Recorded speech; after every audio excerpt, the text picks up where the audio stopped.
Welcome to Good Medicine, a podcast about the ideas, people, and conversations shaping the future of healthcare. I'm your host, Dr. Rohan Ramakrishna, neurosurgeon and co-founder of Rune. Each episode, we explore how medicine is evolving through honest conversations with leaders and changemakers. Good Medicine is brought to you by Rune, the digital home for doctors. We're a free, physicians-only community to connect, share knowledge, and shape the future of medicine.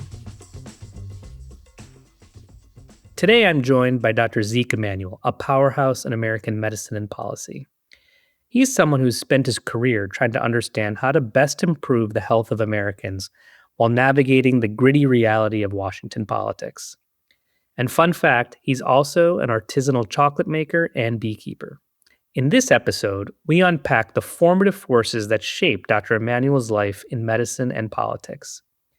We discuss what the ACA actually achieved, like millions of new people with health insurance, and where it fell short in retrospect.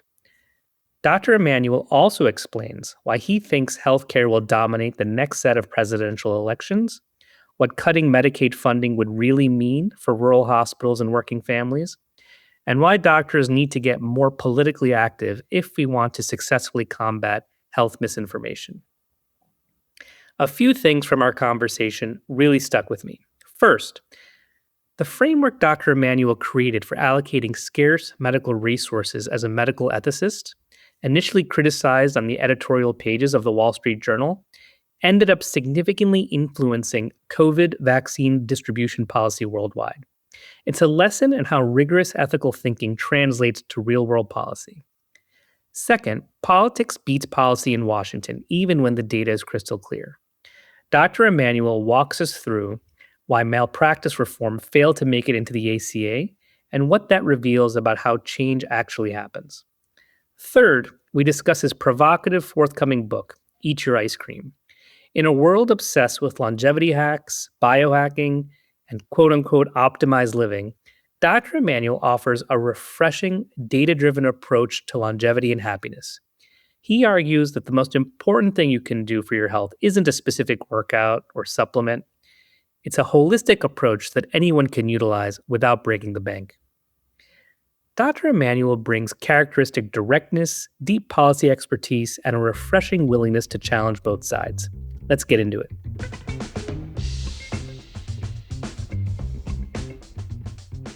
Dr. Emanuel, so great to have you here. It's my great pleasure. Look forward to this. So as I kind of was preparing for this interview, lots and lots of questions, but I thought maybe the first place I start is, how did you get into making honey? We moved houses about 2.5 years ago. We bought this totally dilapidated house with, 3 different holes in the roof. The back porch fell off, so the door from the kitchen fell down a whole floor. There was no stove in the house, no refrigerator. It was terrible. We renovated it for a number of years. It's in a historical district. So anyway, and then we planted a garden, and my rule for the garden was 2 things. 1, no grass, and 2, it should be a riot of colors. And I have this pledge that every year I'll try to do something out of the box for me that I have never done before. It's new. I'll learn something new. I'll do something new. So I've made chocolate. I did a MSNBC show for 7 episodes. And anyway, so it was like, honey, let's do honey. Let's put some beehives in the back and make honey. And so that's how I got into honey. I think my honey activity is much less impressive than my chocolate activity, you might say. And the bees no bees in the house? The family? No. The bees are out and they love it. We have lavender. We've had tulips. We have it flowers from roughly middle of March to it's still flowering, and we're in November. Amazing. Yeah. Well, with that, I thought I'd love to get into your career as, went from medical school to the NIH. You were at the Farber. Did you always know you wanted to mix medicine and policy, or is that a happy coincidence of just these interests colliding in kind of serendipitous ways? No, that's not the way it went. Yeah. being a doctor was, as I like to say, overdetermined. Mm, My father is an immigrant and a pediatrician.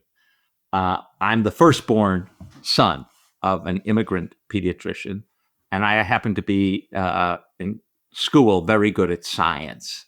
mm, And so the pressure was on me. You're going to be the doctor. mm. My two brothers, not good at science. Yeah. Good in many other things, but not science. Mm, So I went to college, and during the summers, I did a lot of research in labs, academic settings. And I actually didn't like it that much. I was reasonably good at it, but I mm, just didn't like it. It didn't tweak the sort of ethicist side of me. And when I was in college, I did, chemistry and a lot of philosophy. So I was hesitant. I did apply to medical school. I got into only two, mm, rejected at many, mm, rejected without interview at many, mm. including several places where I ended up giving the graduation speech later on. But I then went to Oxford instead of to work in a research lab to see if, maybe I'd missed something. Maybe if I devoted myself full time, I'd like it. It didn't work. Mm, I did good work. I got 3 publications out of it, including a Nature paper, but not what it wasn't happy making. But I didn't have a plan B, so I went to medical school. And then in the summer between the first and second year, I did journalism. mm. And I was at the New Republic as an intern when it was a real magazine. And I realized I don't want to do journalism either because I don't write as fast as the journalists. They write better than me. And I didn't want to watch what was happening. I wanted to participate in what was happening.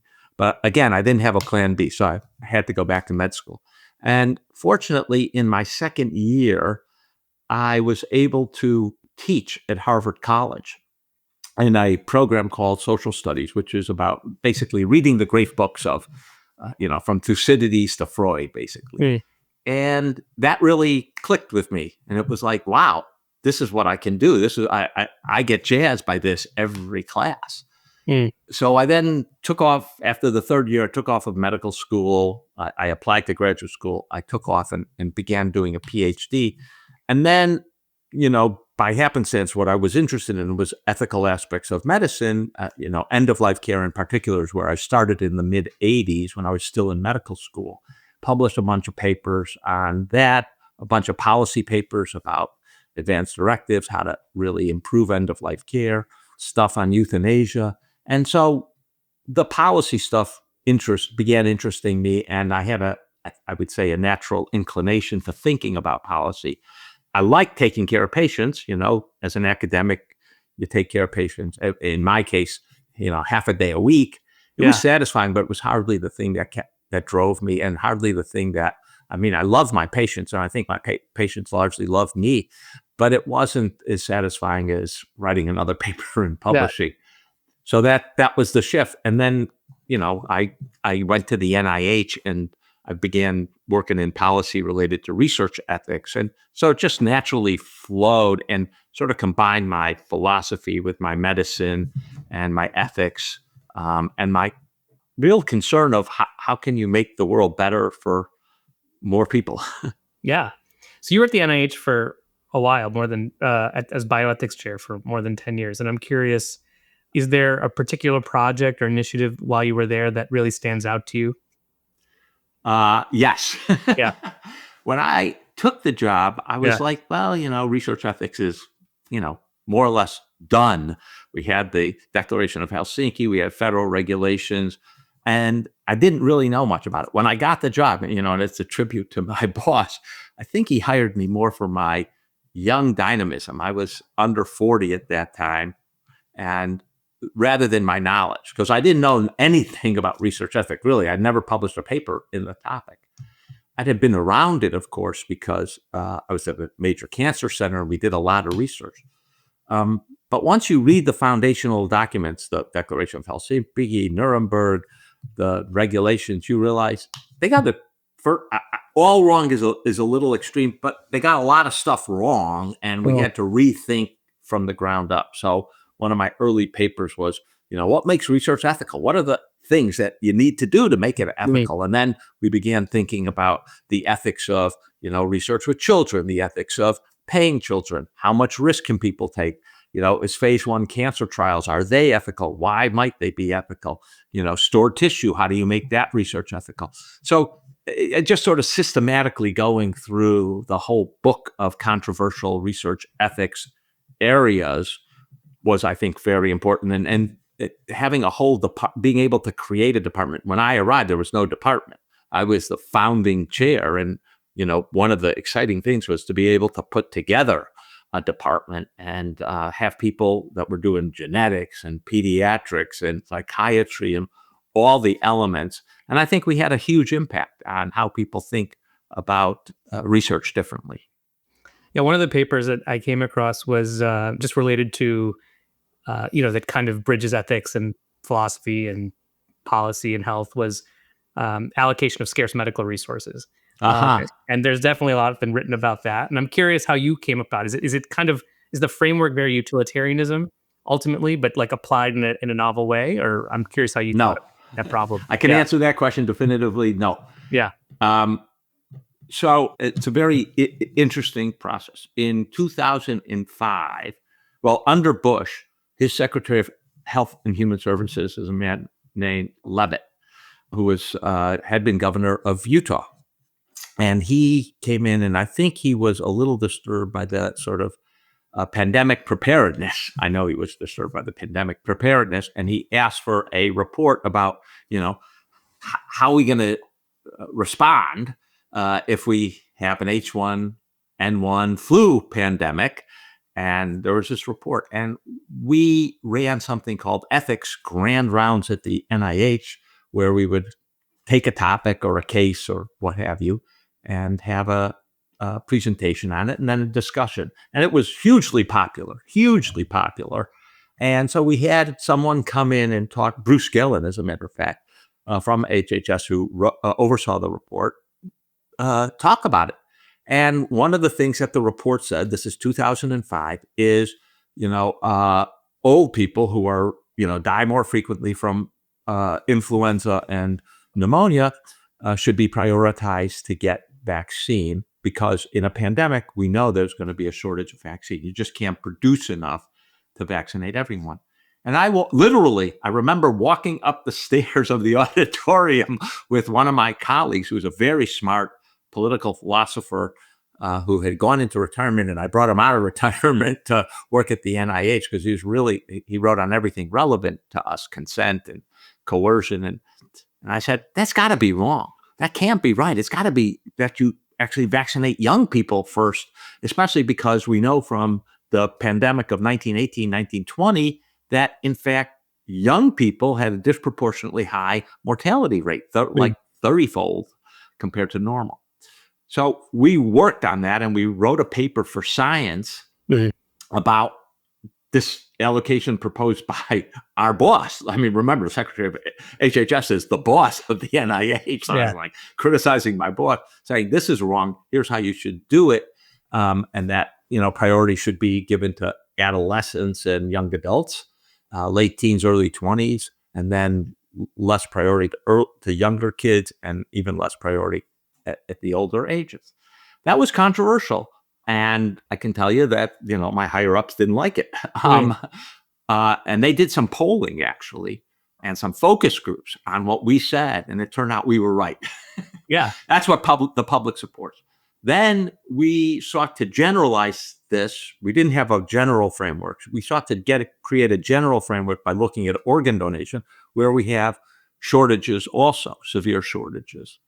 Now, I should say this topic of allocating scarce medical resources had been a backwater, or I would say even more strongly ignored, because it was maybe the hardest bioethical problem that there was, and no one had a good general framework. So I took this on as a challenge, and my colleague, a man named Alan Wertheimer, and we had a young fellow who had just graduated with a BA from Stanford, and he was working with us. And we wrote this paper, which I think is still one of the landmark papers, certainly in bioethics, and it really created the whole framework. It published in The Lancet in early 2009 about how to allocate resources, medical resources that were scarce. And it's not just utilitarian. It's not we're going to maximize the number of lives saved, that we're going to maximize life years. We created the whole framework that there's a principle of who benefits and maximizing benefits, minimizing harms. There's principle related to respecting the worst off and giving them priority. And we delineated 4 principles. There's also a principle that is more utilitarian, like who's going to promote the general welfare. Yeah. Through, either seeing patients or donating organs or whatever. Anyway, we created this 4 principle framework and different ways of, you might say, realizing the principles. And we showed which principles are that definitely shouldn't be used, like first come, first served, bad principle. Sick is first, bad principle. Should not be used in allocating scarce resources. But maximizing the number of life years saved, very important, probably the most important principle. Yeah. In any case, we created a graph in that paper about priority and, again, as I said, priority for the late teens, early 20s, decreasing as age and decreasing towards younger age groups. And I got heavily criticized for that, including on the editorial page of the Wall Street Journal. They republished our graphic of who gets priority and criticized me that I want to kill old people. Yeah. Anyway, and then when COVID came around, we had a framework. There was the framework. And that was used by most countries to guide their priority setting for who gets the vaccine, who gets respirators, all sorts of questions. And then we've now used it for GLP-1s as well when they were in very short supply. Any revisions in the 10 plus years since you published that paper? Not really. It's been 15. It was published in I think February 2009. 16 years. We've elaborated some, finer analyses, but not fundamental changes to the framework. I think that framework is universal, widely accepted, cross-cultural. It's not like it applies only in the United States, but not in China. I think generally it's the right framework for allocating scarce resources. Awesome. Well, I want to move next into your time in the Obama administration. And, you came into government having been an academic oncologist, studied political philosophy, bioethics chair. What were the big surprises that, you felt coming from that world into this, legislative world, the hot political world? What was the surprises to you, that you found memorable? Lots of things were memorable. Yeah. I mean, one of the things is, unlike many places, Washington runs more on who you know and having a sponsor who's pushing you than on, objective assessment of merit. I find the Trump administration talking about, it should be merit-based and none of these DEI hires. And I'm saying, are you kidding? That's all Washington is. You get hired because someone knows you and trusts you, and, look at his administration. No one would say, we've got the absolute best in the country based upon merit. So I find that, and it's not just, that's pervasively true in Washington. Who you know is more important than what you know. I also found the sort of processes of Washington, and certainly the processes of the White House, how you make a decision, et cetera, a little weird. They're not exactly best arguments win, which is more true in academia. I mean, I do think academics, we have lots of flaws, but I think best argument tends to win. Best data tends to win. But in government, there's, you're balancing policy with politics. What's the influence on the voters going to be? And, is this good politics? So you can have a really solid policy argument and the politics could be terrible. It'll lose. If politics are terrible, even if policy's right, you can forget about it. I'll give you a real concrete example that would be relevant to your docs listening. In the Affordable Care Act, there were 2 doctors in the White House, me and a guy named Bob Kocher, who was at the National Economic Council. And we kept arguing we ought to have some malpractice reform that protect doctors. Not because it's going to save money, not for any other reason than it's going to take the monkey and the excuse doctors use for not following guidelines, not actually worrying about waste and inefficiency. Why do you get that? You're a neurosurgeon. Someone bangs their head, they get a head CT. Right? Even if it's not indicated. Well, I'm worried about malpractice, or We get tons. You hear that all the time in the medical field. So our argument is got to get that excuse off so they can focus on more effective care, more efficient care, etc. And we wrote a memo. We held lots of internal debates, wrote a memo. We thought, and by the way, President Obama had written a New England Journal article arguing for malpractice reform before he became president. Yeah. It's like we thought all the ducks were lined up. Turns out politics weren't there. Democrats were not for it. Republicans, who normally are for malpractice reform, weren't engaged in the bill. They were just no. They weren't saying, well, if you add this or add that or here, we have like 6 provisions we want. So they weren't supporting malpractice reform. They weren't supporting anything. And the AMA, despite its malpractice, couldn't give a shit about malpractice behind closed doors. What they cared about was payment, money, right, and the SGR, which, by the way, in the ACA, they lost. They did not get that. And so, my brother told me point blank, listen, shut up about malpractice reform. Every time the AMA comes in here, it doesn't get mentioned. We won't win anything from that. Nonetheless, we wrote a memo, went up to President Obama, and again, how it goes and who gets to sign off. And it basically, there was a comment in the margin that said politics is bad. It wasn't from the president, but it was politics are bad because the plaintiff bar, especially in the South, big, heavy Democratic contributors, this will be bad for them. And there's no upside politically because the doctors aren't critical to the AMA. Dems aren't particularly inclined, and Republicans aren't going to support on this one issue. The politics suck. Not happening, basically. Yeah. So that surprised me a lot. Yeah. I just probably wasn't paying attention to politics that much. But I think this issue of how you balance politics and policy is something that people not steeped in Washington don't understand or see or grasp how critical it is.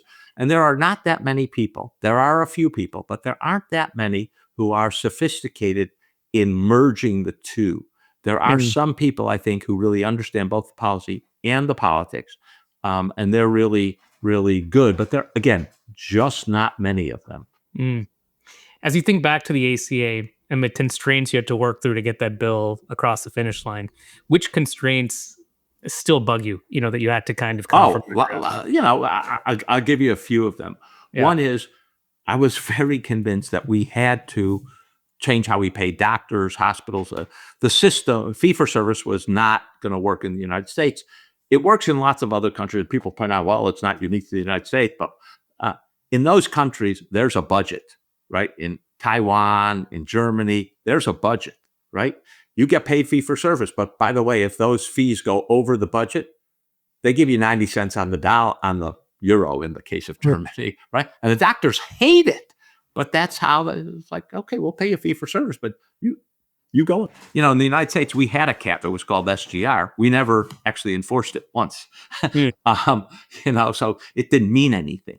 Yeah. So I thought we had to change how we pay doctors. And I did a lot of work on getting all the models that people were doing. One that appealed to me were bundled payments. You're a surgeon, you'll know. CMS had actually run some experiments on bundled payments for hip and knee replacements and cardiac procedures that actually worked.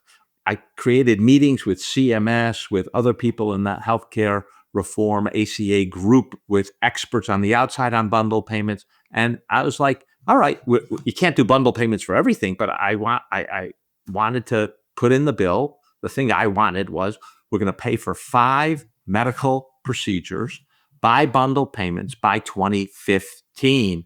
CMS can determine which 5, but that is going to be, we're going to begin shifting. CMS resisted it.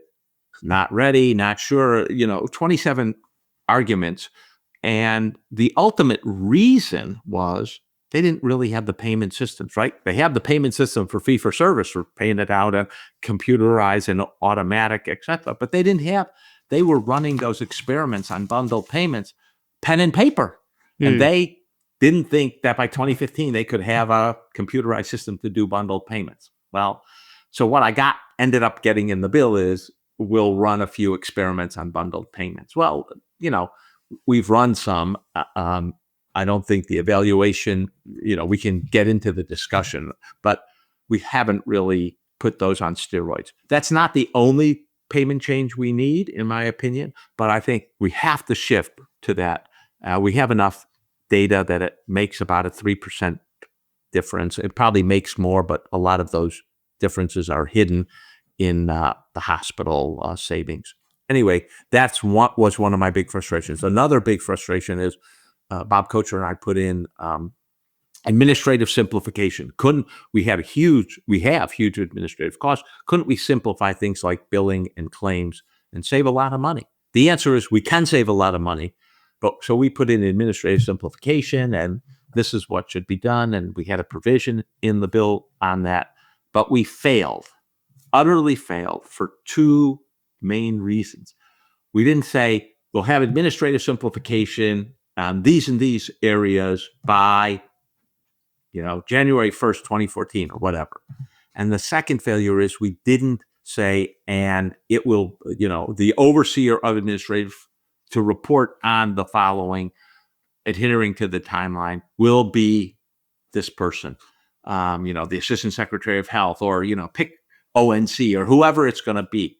And that was a bad mistake, because when you do administrative simplification, it's not really the government that makes a lot of money on it. Private payers, hospitals are going to be the big winners, and doctors to a lesser degree.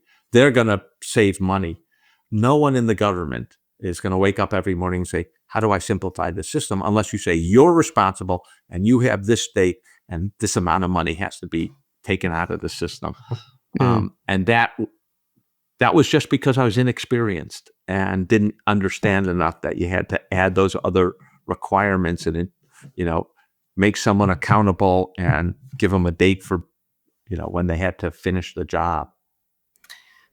That's fascinating. I think given the current political environment we're in with the shutdown and what the Democrats are arguing for as part of their conditions to reopen the government related to ACA subsidies, probably a great time to celebrate what the successes of the ACA are, right? I mean, looking back, looking present, like what are the big successes that every doctor, health system should be celebrating and communicating? Well, the first one is that we went from an uninsured rate of 18% to an uninsured rate of 8%. That's important. And it's partially important because we've also learned that providing insurance to people saves lives. Many of your listeners may not know about this experiment. Early on in 2015, 2016, you actually had to file that you had insurance with your taxes to prove that you were complying with the mandate. Or if you didn't have insurance, you would face a fine, a tax, basically. The Department of Treasury in the first year had 3.9 million people who filed taxes and didn't have insurance. And they sent out a letter saying, we noticed that you didn't have insurance. Here's how you can get insurance through the exchanges, your employer, Medicaid, blah, blah, blah. But, they didn't have enough money to send it to all 3.9 million. They ended up sending it to something like 3.1 million or something. I don't remember the exact numbers. And, 6 or 900,000 people didn't get the letter. So they had a randomized controlled trial of just a letter telling people where to get insurance. Turned out that for every 1,500 or 1,600 letters they sent, they saved one person's life. Mortality was down. Now, that's pretty amazing, right? Yeah. Just a letter, not even giving them insurance. Now, other studies have shown that when you give people Medicaid, you actually can save a life for as few as, 1 in 300 or so lives. Now, Medicaid patients are probably going to be sicker than people who are employed and working and paying taxes. Nonetheless, those are pretty remarkable numbers, somewhere between 1 in 300 and 1 in 1,500 people that you'll save their life just by giving them health insurance. So health insurance may not be the most effective way to save lives, but it's pretty damn good. And so I'm pretty proud. I mean, we gave more than 20 million people insurance and, about 30 million people. Pretty damn good. And, soon after the ACA got enrolled, and still today, I get stopped by people who recognize me and they say, thank you for the ACA. You got, my brother or my sister or someone. And, a couple of times it's like they got a bone marrow transplant that saved their life, or they got a heart transplant that saved their life. And it's like, you can't, that's fantastic. You can't do that any other way, big policy and affect millions of people. And I often joke, well, if I was one of 1,000 people who was working on the ACA and had a little influence, 25 million people got insurance. That means somehow I affected 25,000 people's lives. That's pretty amazing. There was a National Bureau of Economic Research study, I think it was published in the last year or two, but basically compared expansion states against non-expansion states. And even in that kind of data, as dirty as it might be, there was a mortality benefit in the expansion states, right? So to your point, this has been hugely impactful, right, across a huge population in terms of saving lives. So that's, getting people insurance, therefore saving lives, important. We actually reduce costs. I was arguing that we're going to save money. The ACA is going to have a big impact, and it had a way bigger impact for a lot longer than anyone anticipated. Just blew all the estimates out of the water. We're still at 17.5% of GDP for healthcare, the same as we were in 2010 when we passed the bill. Now it's going to go up over the next few years. Exactly why is we can debate, but that is a huge difference. Including, the New York Times 2 years ago published an article which under the title, Medicare saves the government nearly $4 billion and no one knows why. Well, we know why. that time period over which that savings is the time period of the ACA. What exactly in the ACA did it? I have my hypothesis. Other people have it. But there's multiple factors, but certainly one of them is the alternative payment model, the change in mental focus of physicians from we've got to save money. It's not just doing what we have done. Has made a big difference. People have really focused. So the amount of money we save is in the trillions of dollars. And what's interesting is the ACA doesn't get enough credit for that.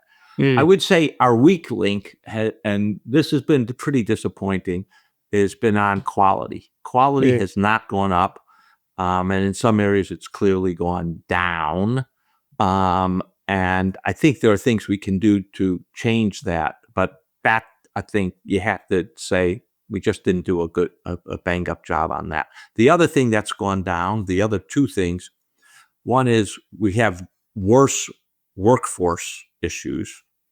I think I have a hypothesis why. I was very critical of what we did in the workforce stuff as part of the ACA. It was a little bit of sprinkle pixie dust here, there, and everywhere. Every little program we added a little more money to it, but we didn't really rethink how we're going to change, get more people into primary care and things like that. There are policies we can do, but they weren't well done in the ACA, in my opinion. And it was pretty clear those weren't going to work. But what's really, I think, surprised people is despite the expanded coverage, despite, relative quiet in the cost, we have had huge growth in dissatisfaction with the system, both on the doctor side and on the patient side. And you can know this I have two words for you if you're in doubt about that. And they're called Luigi Mangione. The response, the vigilantism, the support for his vigilantism tells you a lot about how dissatisfied people are with the healthcare system.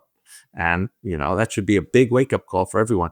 And I think that's only going to grow over the next few years. I've made this prediction once before on NPR, and I'll make it again. I think in 2032, the presidential election is going to heavily focus on the healthcare. It's going to be like the 2008 election, where healthcare is going to be one of the top two issues. That's my prediction. Well, it needs it, right? It's not a question. I think I agree. People are so upset, and for rightly. I mean, even if you have insurance today, you're effectively uninsured. You're 100% right. 100%. Yeah. So I think, especially coming from you, this is going to be really important for people to hear. The Democrats are fighting for maintaining Medicaid funding, right? And so what are the consequences of losing so much Medicaid funding in our health system as we know it? 11 million people losing insurance. And if you think my numbers are anywhere close to right, it's probably about 4,000 or 5,000 added deaths a year. Mm. It's terrible, and it hits the most vulnerable. Who are the Medicaid recipients? Okay, let's just be clear. First of all, 2/3 of them, 3/4 of them are in families where one person is working. They're not laying on the couch collecting benefits that they're not entitled to or shouldn't get. These are working people. It's just that their employer is not providing them health insurance and they need the government. Second, it's mothers with kids. Okay, are you going to punish kids? They didn't ask to be brought into this world without health insurance. And the last two groups are poor elderly. Okay, they're retired. They're getting Medicare. Medicaid is simply a supplement because they can't afford the deductibles and copays. And then the disabled who can't work. We're not talking about people who are, have all the benefits of American society. And taking stuff away from them is punitive and it's cold-hearted. It's like being Scrooge. And that's not what America is about. We say, you work hard, you don't get insurance from your employer because it's retail and they can't afford it. Well, we need a system. We learned that a long time ago, 6 decades ago. We need a system to get those people insurance. That's what the Affordable Care Act did. And cutting it off is just hurting poor people, and many of those poor people are going to die. It's not, that's what the data says. Yeah. And by the way, one of the other consequences, and, now I'm wearing a little too much of my health policy, health economics hat, is, rural hospitals that were in expansion states, as you point out, they did much better because they now were paid for more people who had Medicaid to come in, and the hospital's balance sheet was better because they were paid. Now those people are going to lose insurance. Hospitals are going to be providing "quote unquote" free care, and their cash flow is going to look terrible, and many of them are going to close. The estimates have been something like over 300 are at risk because of this policy change. It is simply hard-hearted, and as far as we can tell, this is not something that's something the Trump administration is happy to let happen, and that all the Republicans voted for it. Yeah. So if we think of phase one of the current political climate as kind of restoring that funding, keeping ACA subsidies, and assuming we get that, and then we get to the next fight, how should the ACA be strengthened in the future? I mean, I think Medicare negotiating drugs as part of the Biden administration was a great first step, but I'm curious what you think of initiatives like direct-to-consumer drug marketing, like Cost Plus and Trump RX, things like that.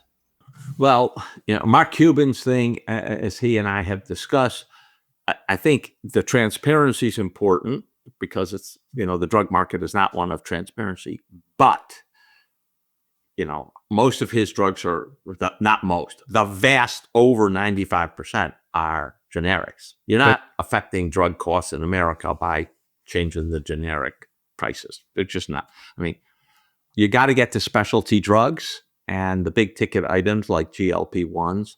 And that it's not clear that the Trump RX is going to do anything. And even the big deal that he's touting about, GLP-1s, everything's in the fine print. Which part of Medicaid, which part of Medicare, the general population won't have access. This is one of the problems of the American healthcare system. Okay, the complexity. We don't have a price, for example, for GLP-1s. Price. We have hundreds of prices, right? You have a price whether you're insured by X or this or United or Blue Cross and Blue Shield or Humana or whoever. That's up for the different price for Medicaid, different price for the VA, different price for Medicare, and it depends which Medicare group you have. That is a terrible problem, right? I mean, it's complex. It creates all sorts of gaming opportunities for companies as well as individuals. It's moronic. And now we're just multiplying it. So I would say if I had to say, thinking about the next healthcare reform, and I have ideas about it that I'm not. There should be two guiding principles. Okay, one is simplify the system. It's way too complex, and the other is standardize things. Standardize what insurance companies offer. Standardize deductibles and copays. Standardize the contracting between doctors and hospitals, doctors and payers. Okay, you need simplification and standardization. And then whatever proposal we have has to realize at least 3 of the 5 goals of a well-functioning healthcare system. And those 5 goals, no surprise to anyone on this podcast, universal coverage. Americans now think healthcare is a right, and Republicans think it true. It's not, optional. We can discuss that. Reasonable cost control has to be flat cost control, no increase above the increase of the GDP. Third, quality has to improve. It has to be regular, high quality guideline adherent. Fourth, the disparities between urban, rural, inner city versus suburbs has to narrow. Fifth, there has to be satisfaction of patients, physicians, and other providers. Those are the 5 goals of any healthcare system anywhere in the world. We don't meet one of them, not a single one. Whatever we do has to be able to meet those 5. We have to get universal coverage, and we have to get reasonable cost, and consistent high quality. I think those are there should be no disagreement about realizing those. Yeah, I totally agree. I mean, one of the things that I think I find shocking is there's $1 trillion in administrative costs, right, in U.S. healthcare, which is just bananas to me. That's a lot. $1 trillion is a lot of money. Yeah. And I wonder, one of the places that I find interesting in this regard is in this idea of vertical integration, right, where the payer owns the PBM and some providers, and basically they can game the MLR part of the equation, right, in the ACA. So do you think that vertical integration as it's practiced today, reform is necessary? Like, should a payer own the provider and the PBM and the pharmacy? I think the FTC and the Department of Justice have not kept up with the dynamics of the healthcare marketplace. Right. And we need more antitrust enforcement.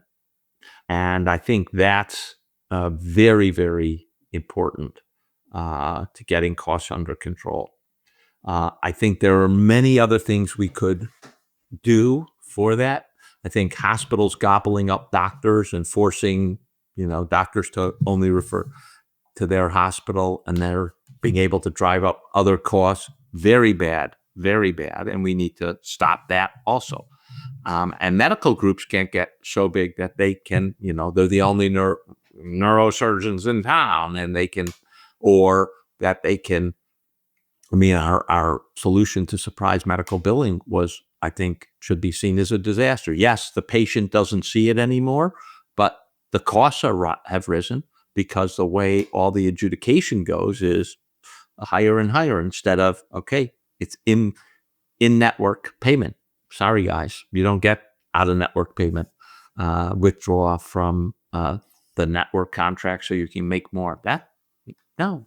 So I think we need much more focus to prevent the monopolization. I do think vertical integration is one part, but it's only one part. All right. So last question before we get to your book, which is, one of the things at Ruin is that we talk a lot about misinformation and disinformation, how it affects people's understanding of health. And you lived through this in a way in sort of that death panels era, where I think that something you said was sort of grossly mischaracterized. And so I'm curious, what did you learn from that, from the perspective of how do you debunk misinformation and disinformation? Because I think so much of medicine is reactive versus proactive. Yes. So curious your thoughts. Yeah, we definitely need to have a different approach. Now, I think one thing that the medical community has not done well is to recognize that the media environment has changed dramatically. And this idea of, you're in your white coat with a stethoscope and you're on CNN or you're on NBC or you're on CBS, That's not the media environment. And the media environment is very, very different, and we need to adapt to it. It's much more peer to peer. It's much more about authenticity. And we worry, well, if we go to where the media environment is, we're going to lose our rigor. And so we need to figure out a way to marry rigor with the media environment that rewards intimacy and authenticity and directness. And I think we need to change. I'm more than I think we need to change. Now, I've recently, not in part, because of my book and wanting to publicize the book, I've gotten onto TikTok and Instagram and whatever else there. The fact of the matter is, first of all, I get a lot of responses, including responses from older people who I wouldn't have expected to be on those platforms. They're on the platforms too.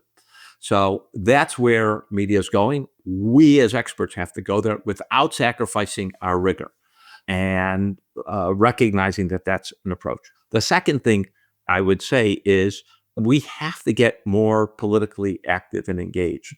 One of the major problems that allows misinformation to circulate, we know that lies travel faster than the truth on the internet, is the bubbles people live in. And we have to disrupt and get the government to disrupt the algorithms that allow people to keep in a bubble. That is not good for society. It's particularly dangerous for a democracy. And I think that's one thing. Now, we have an article coming out in The Lancet about combating misinformation. These are 2 of 5 suggestions that we have for how the medical community and the public health communities need to combat mis and disinformation. We have a responsibility to be much more proactive and not just, and I think we can rightfully complain about the media environment, but we have to do something about it. We can't just complain. Yeah, the one problem or challenge with the algorithm issue that you mentioned is just, people now can tune their own algorithms, right? That is, so you can kind of choose the echo chamber you want, and that's a problem, right? It's just like, you forget Yes. algorithm, tune into Fox News or MSNBC or whatever your thing is. You can choose to not be exposed to a diversity of opinions or facts or whatever it is. Yeah, I would say one other thing about that. That is true, but it's also the case that the media environment chooses you. By what you search for, they give you stuff. And so for example, one of the things in looking in researching my book, one of the things you notice is that people get health information. 90% of the people get health and wellness information that they didn't actually ask for. It comes to them passively at the top, or through some other feed. And so there's I've searched for whatever, and suddenly I'm getting people's postings and X feed that highlights that. Well, wait a second, that means that the media environment, it's not just how people use it, it's the fact that they're being passively bombarded with certain views that they didn't actually ask for. Yeah, no, I totally agree. It's such a huge problem that I think physicians have to get out in front of. Yes, exact. I totally agree with that. And I think we've been too passive and too woe is me view. Awesome. So with that, with the last 15 or so minutes, I wanted to really get into Eat Your Ice Cream, your brand new book. So congratulations on doing this. I loved all the chapter titles. And before we get into the substance of the book, I was curious, did you debate the title between Eat Your Ice Cream and Don't Be a Schmuck? I love that first chapter.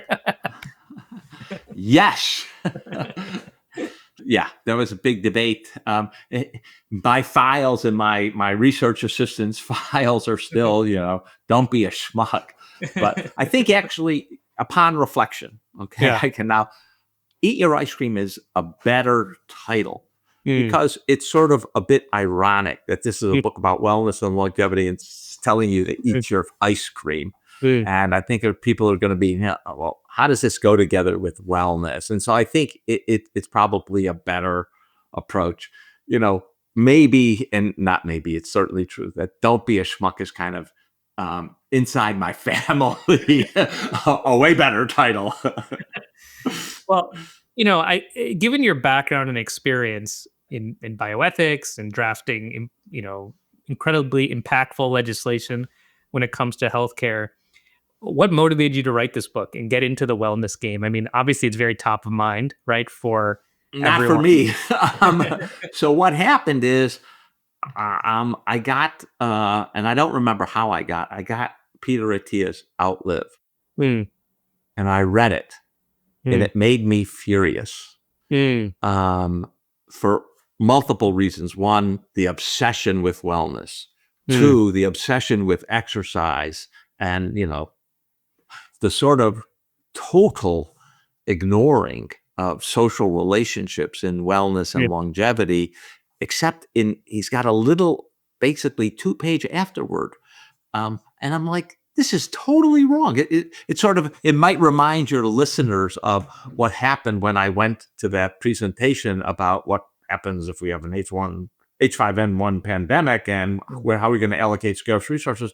Someone said something and I said, I know that's wrong. And now I got to show what's wrong with it and what the right answer is. And so I literally sat down, and my wife will tell you, classes, I think I finished reading it sort of the Thanksgiving weekend or something. Classes ended the next week, and I sat down and I just furiously wrote 35,000 words about, basically how to think about wellness in these 6 categories, and what the data are in each one of them, to try to counteract both the obsession. You don't need to be upset. You shouldn't be obsessed. And it's not all exercise. As a matter of fact, that's not even the most important thing you can do for your own wellness. So that's how it came about. And I wasn't intending, as a matter of fact, I sort of wrote it, sent it to my agent. My agent, it's like, it's got to, can't go in like this, blah, blah, blah. And so I sort of, all right. And then I had dinner with Kara Swisher and Adam Mm, Grant mm. when Kara Swisher visited Penn, and they were like, yes, you've got to publish this. So then I took renewed interest. So I wasn't actually anticipating that I really got to become a wellness guru like everyone else. I wasn't doing that. I was just mad. It's interesting. Obviously, I don't think the sequencing was potentially intended, but you wrote that famous article in the Yeah. Atlantic about why I hope to die at 75, and then this book comes out. So, and in that article, you famously kind of argue for declining health-related interventions after the age of 75. But I'm curious, does that doesn't render optimization and healthful living pointless? So I'm curious, what are your, and you talk about this a little bit in Yeah. your book, but what do you see as the highest yield longevity packs for someone over the age of 60? Like, what should we immediately start to do? So the first thing to recognize is the most important thing you can do for your health, longevity, and happiness is establish and reaffirm your social relationships. That just way more important than anything else you're going to No. do. And I like to say, one of the benefits of that is the payoff is now. You don't Mm, have to wait your whole life to get having friends over, cooking dinner and having a social meal, a dinner party with, you know, 4 other couples or whatever it is you're doing, that payoff is today. You've just had a wonderful dinner. It also has long-term health benefits, it turns out, and allows you to live a long time. So if you ask me, be more social, have more dinner parties, go out with people, casual conversations, and I notice personally, I get into an Uber. If the driver isn't, someone I talk to, or doesn't respond or doesn't really want to engage, it's a worse drive. It's just, I can read my book, I can make calls, I can do. But if there's a driver and I'm learning, I was in Tampa yesterday, and the guy driving me, and we began talking. He was complaining about something in Tampa. And I said, "So why are you living here?" And he says, "Well, I lived in France for 17 years." And then we got into his, how to get to France, and what was, mm, the fact that he's a jazz musician, and it was like, and then he came to the United States and he put on 15 pounds because the food is worse here, and mm. better in France, but keeps your weight down because it's healthier for you. Anyway, we had a great time. Yeah. I didn't know this guy, and I'll never see him again. But it was a wonderful trip, and I learned something about him and living in France. And anyway, those are the kind of things that are really good for you. one of the biggest things you have to worry about over 60 is your loss of muscle mass. Mm. And so exercise, is important. It shouldn't be an obsession. Doesn't have to be an obsession, but doing aerobic exercise, for me, it's, bicycling. I like to bicycle about 50 miles on the weekends, or 30 or 45 miles on the weekends, some strength training, and then flexibility and balance. And I do yoga every morning, along with core exercises every morning. Those are important to try to prevent or limit the amount of muscle mass loss you're going to have inevitably. Staying mentally engaged as you age, really, really important. One of the reasons I do things like honey, making a new chocolate, whatever the next crazy thing is, and I know what it is for 2026. Mm. Staying mentally engaged, using your brain, really important. Yeah. So those are the kinds of things you really, do you need to eat well? Absolutely. My recommendation is start with 2 no's. No sodas, sugar sweetened beverages, stop those or reduce them. Reduce your cakey, cookie snacks. Over the last few decades, Americans' consumption of things like, uh, packaged cakes, muffins, cookies shot up 500 calories a day. We do a lot of snacking in the US on Mm. that. Reduce that or eliminate it. And if you want a positive, the positive is fermented foods, whether it's yogurt, kefir, kimchi, sauerkraut. Those are going to be really, really good for your microbiome, which we're Mm. learning every day more Mm. and more about, and how important it is for you. So those would be the sort of package of things. One of the things, as going back to social connection, it's like loneliness. Vivek Murthy's, and you put this in your book, wrote a major report on the impact of loneliness on people's health. Being lonely is like smoking 15 cigarettes a day or something Yeah. like that in terms of contextualizing it. And a book I think you might really enjoy is by my friend named Ben Ryan, is a neuroscientist. He wrote a book recently just called Why Brains Need Friends, right? And why social connection is actually incredibly important for your own mental health, cognitive health, overall physical Yeah. health. And it strikes me also that how do you, from a policy perspective, or is there a policy solution to this? Like, how do you get people to do more of that, right? More like social connections. Like, maybe there isn't a social or policy prescription for this, but I'm curious how you would think about this from a public health lens. Oh, there are actually many things that we can do from a policy standpoint. Mm. And let me give you my current hobby horse, Hmm. which I wrote about in the New York Times. Getting rid of cell phones and computers in schools is Hmm. really, really important for this effect. Because one of the things we notice, and kids have a lot of loneliness, and one of the problems is they actually don't know how to interact with people. They don't know how to make friends. Hmm. And it's a social, it's a skill like everything else that you have. And if you don't learn it early and use it all the time, you don't get it. Schools that have actually implemented bell to bell, no cell phones in the school, one of the things they notice is schools are louder. Why are they louder? Kids are talking to each other. They're not on their cell phones, Yeah. right? Being quiet, but being miserable. And that noise, as long as it's communication between people, really important. It also decreases violence and sort of attacks between students. And so that is one social policy. I'm actively working in Pennsylvania trying to get that policy enacted Hmm. because I think it's good. I've enacted it in my own classrooms at the University of Pennsylvania. Can't have a cell phone, can't have a computer or iPad linked up to the internet while I'm in class. And I can tell you, my students are way more engaged. No one is shopping because they can't shop while I'm Hmm. talking and Hmm. while guest lecturers are there in school. So that is one major difference. I think another one that we have to keep our eye on is what Australia's done, which is to prohibit access to social media platforms like Instagram and TikTok for kids under, pick your age, 8, 15, 18, whatever it is. I mean, they actually know exactly how old you are when you log in. I mean, Meta's not stupid.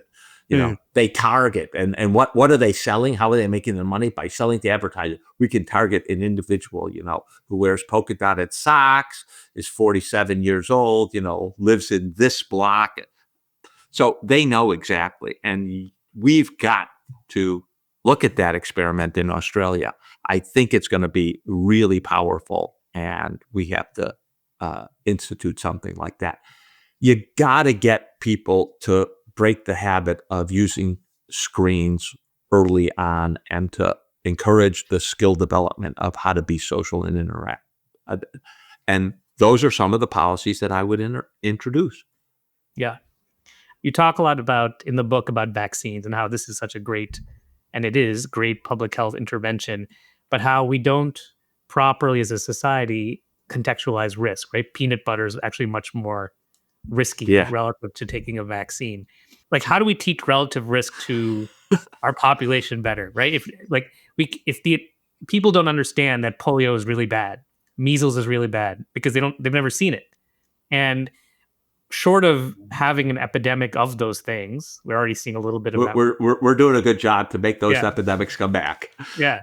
But how do we better communicate this to people, that this is not the hill to die on from a culture war, political war perspective?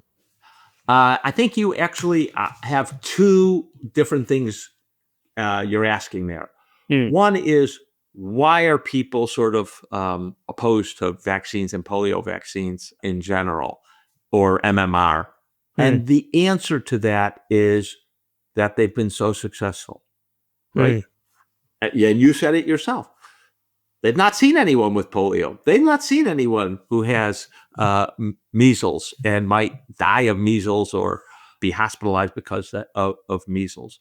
Because of the success, the threat of these infections has gone way down, and all this cohort that's been born way after these threats have been reduced, if not to zero, pretty close to zero. They, don't see the reason why I should take the risk of a vaccine. We have to educate people about those risks. So that's a kind of history needs to be better taught. The education to people about relative risk goes to a different issue, which is math skills are terrible. I notice in my students, interpreting graphs, interpreting tables, interpreting p-values, atrocious. They really don't have those skills. And we have not done a good job. I mean, innumeracy is very high in America, and we have not done a good job of training kids with good math skills. And as you point out, relative risk, how do you compare the risk of A with the risk of doing B, is poor, because people don't understand, I have a 1 in 100 chance of, dying if I do this, and 1 in 2,700 chance of dying if I do that. They don't understand that. And, putting those things into context is important. And that's why I think you pointed out that one of the good things Vivek Murthy did in his report on social loneliness is to put it in kind of, well, it's like smoking 15 cigarettes a day. No one really knows what smoking 15 cigarettes, but they know that smoking 15 cigarettes is really bad for you, right? It'll kill you. It'll kill you early.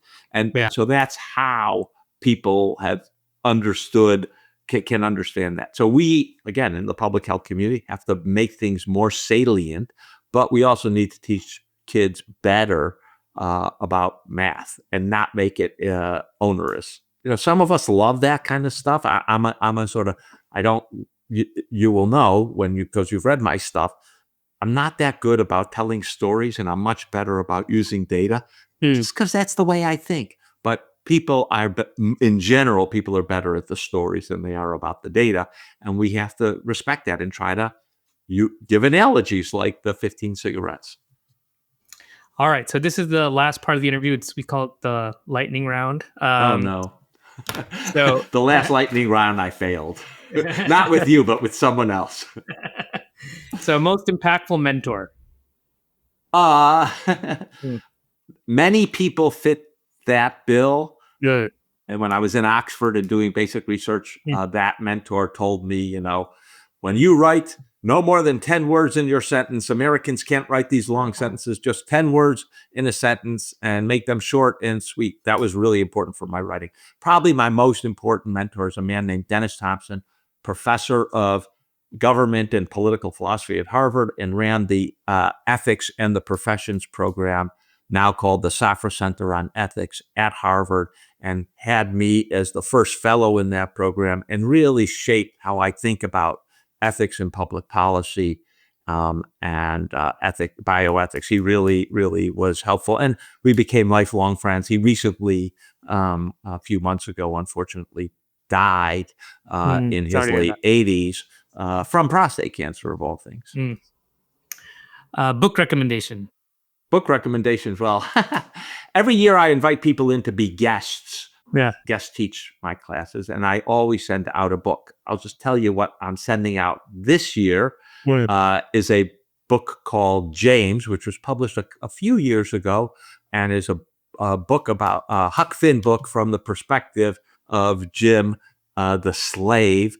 It's a fantastic novel. You can see on my bookshelf King by Jonathan Eig, also a one-volume biography of Martin Luther King, which is brilliant, and a brilliant encapsulation of the whole moment of the late 50s all the way to 68. I think just a terrific book. If there's a documentary produced about you, what's the intro music?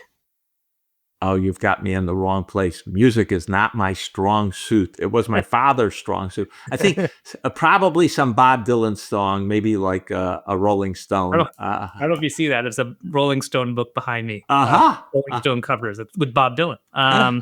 So I grew up came of age in the 60s, and Bob, my first concert that I went to, was one of Bob Dylan's Rolling Thunder Review concerts. I think 1972 or 71, I'm not sure. And it made a lasting impression on me, and pretty amazing guy. And then last two questions. Life lessons from making chocolate and honey. Life lessons from them? Yeah. Things are a lot harder than you think. Doing things very, very well at the top, to win awards and to really be first class. One of the, I would say one of the traits of the Emanuel brothers is we don't like to be second, but trying to do something at the high end. It's hard work. It's really complicated to do, and appreciating how, people often tell me, $15 for a bar of chocolate. I said, yeah, it should be $50.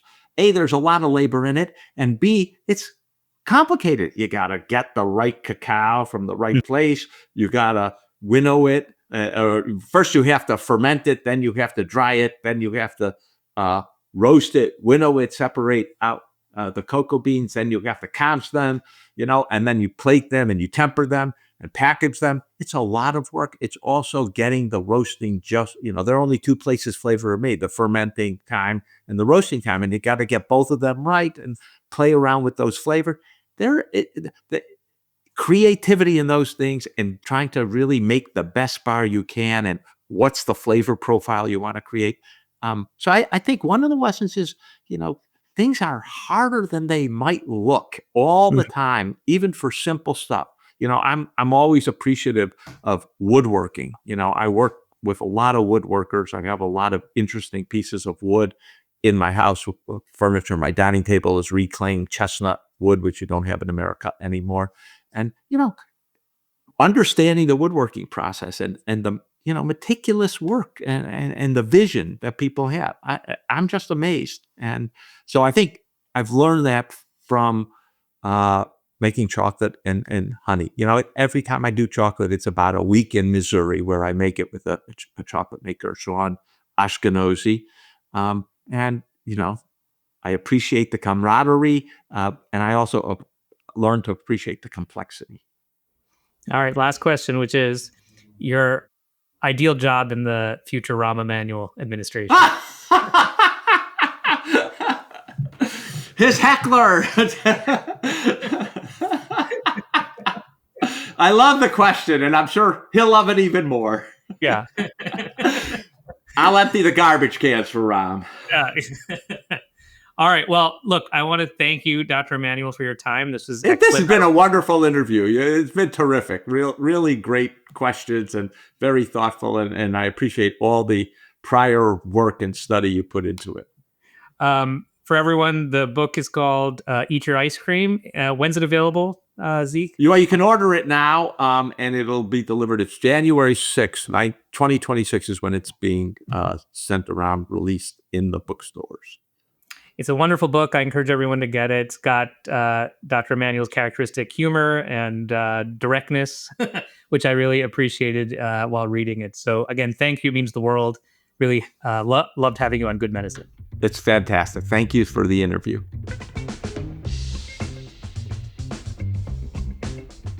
Thanks for listening to Good Medicine, and a special thank you to Dr. Emanuel for sharing his perspective. If you're a physician, we'd love for you to join the Rune community at rune.com and continue the conversation. That's www.roon.com. You can also help us grow by sharing this podcast with a colleague or friend. Till next time, thanks for being part of the conversation.